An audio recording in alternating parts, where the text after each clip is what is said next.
Okay. Honorable members, Article 150B, 1B of the Constitution provides as follows, and I quote, "The Deputy President may be removed from office on impeachment, 1, on the ground of a gross violation of a provision of this Constitution or any other law, 2, where there are serious reasons to believe that the Deputy President has committed a crime under national or international law, or 3, for gross misconduct."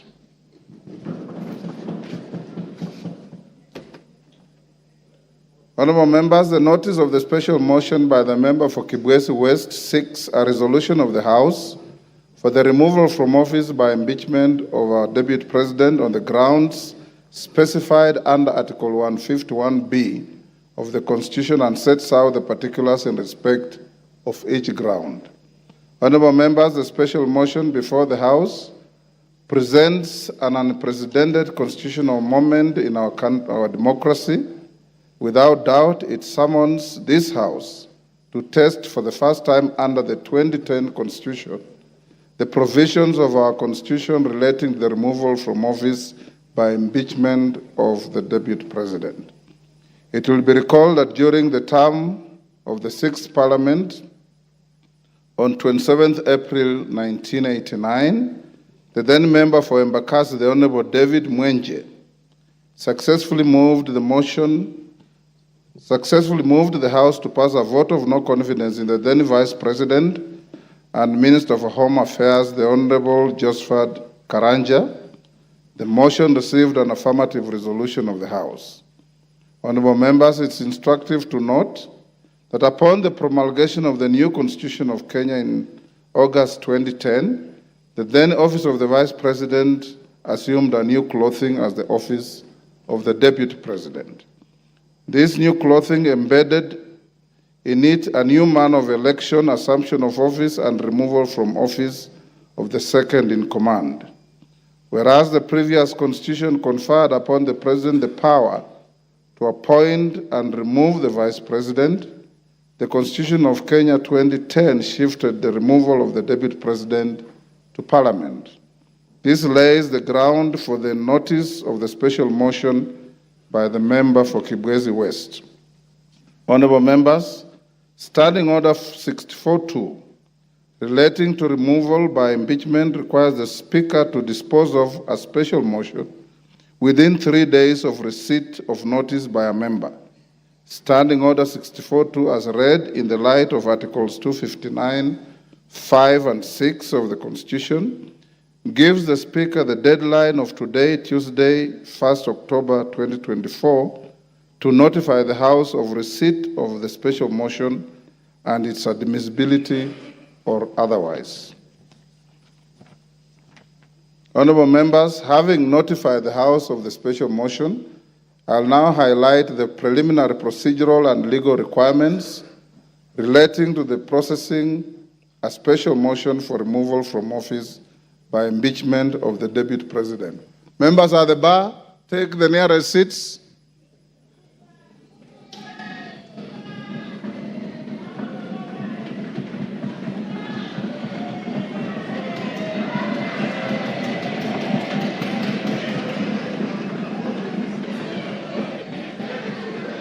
Take the nearest seats. Honorable, take your nearest seats. Order. Order. Order. Wamumbi, take the nearest seat.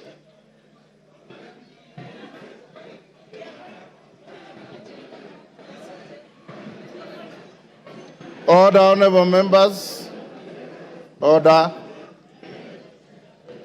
Order. Honorable members, Article 152 of the Constitution, order.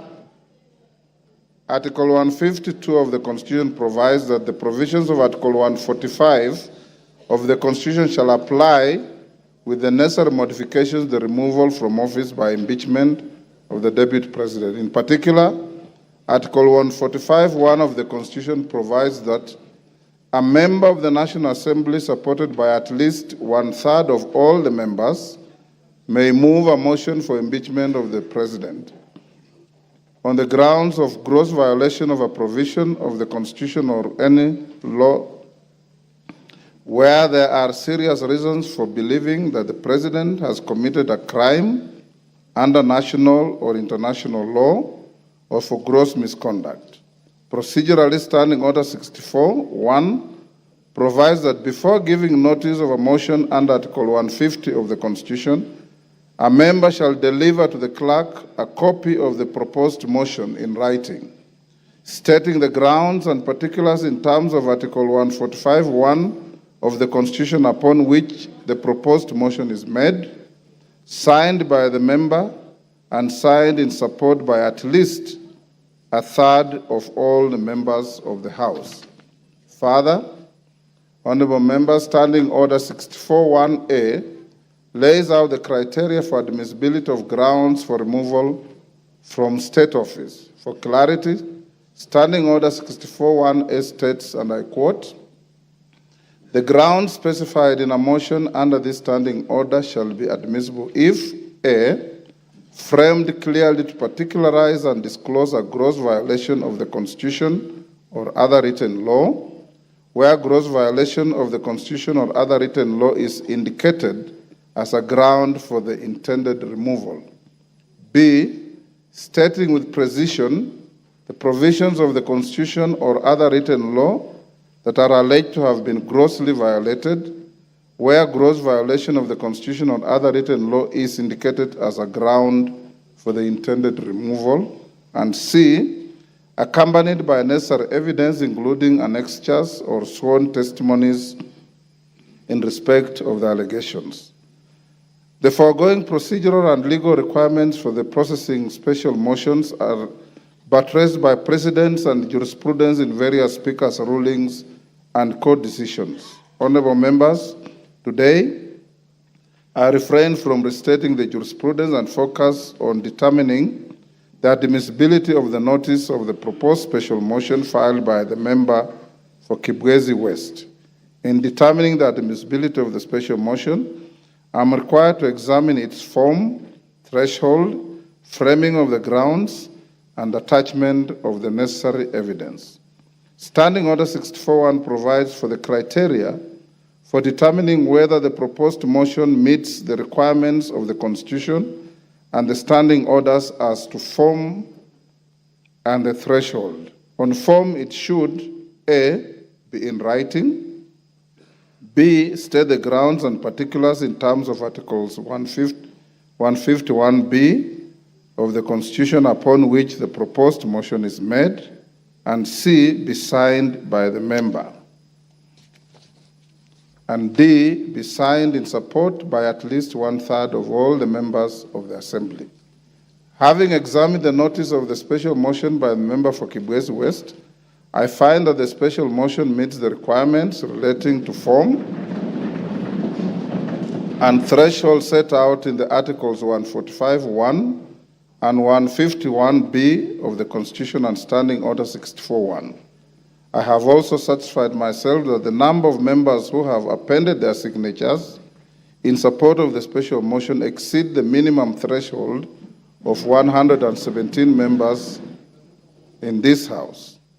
Honorable members, with regard to admissibility of the grounds set out in the special motion, I am guided by Standing Order 64(1)A, which provides that the grounds specified in a special motion shall be admissible if A, framed clearly to particularize and disclose a gross violation of the Constitution or other written law, where gross violation of the Constitution or other written law is indicated as a ground for the intended removal. B, stating with precision the provisions of the Constitution or other written law that are alleged to have been grossly violated, where gross violation of the Constitution or other written law is indicated as a ground for the intended removal. And C, accompanied by necessary evidence, including annexures or sworn testimonies in respect of the allegations. Honorable members, having examined the proposed special motion, I note that in keeping with the requirements of Article 151B of the Constitution and Standing Order 64(1)(a), the member has stated 11 grounds for removal from office by impeachment of His Excellency Deputy President. In addition, I do note that the special motion as submitted to my office also contains the particulars upon which the member seeks to move the House to consider the special motion.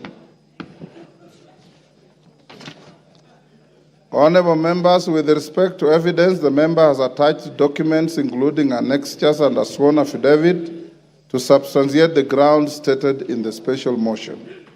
Consequently, honourable members, I find that the proposed special motion by the Honourable Ekomas Mwengi Mutuse MP meets the requirements of Articles 145(1) and 151(b) of the Constitution and Standing Order 64 and 65 with regard to form, threshold, and grounds necessary for a member to move a special motion for the proposed removal from office by impeachment of the Deputy President.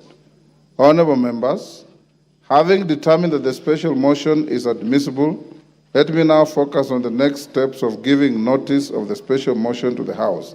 Standing Order 47(4)(a) provides that with respect to a motion for removal of a person from office, a member shall give notice of motion in the House within 3 sitting days following approval by the Speaker. In the circumstances, therefore, the member for Kibwezi West ought to give notice of his special motion either today or tomorrow. Given the nature of the timelines applicable to this special motion, I will, at order number 6, that is notices of motion, accord an opportunity to the member for Kibwezi West to give the notice of the special motion.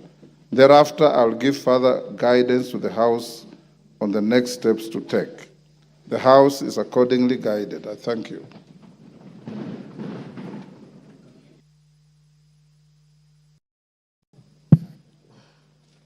Honorable Gladys Boss, are you ready?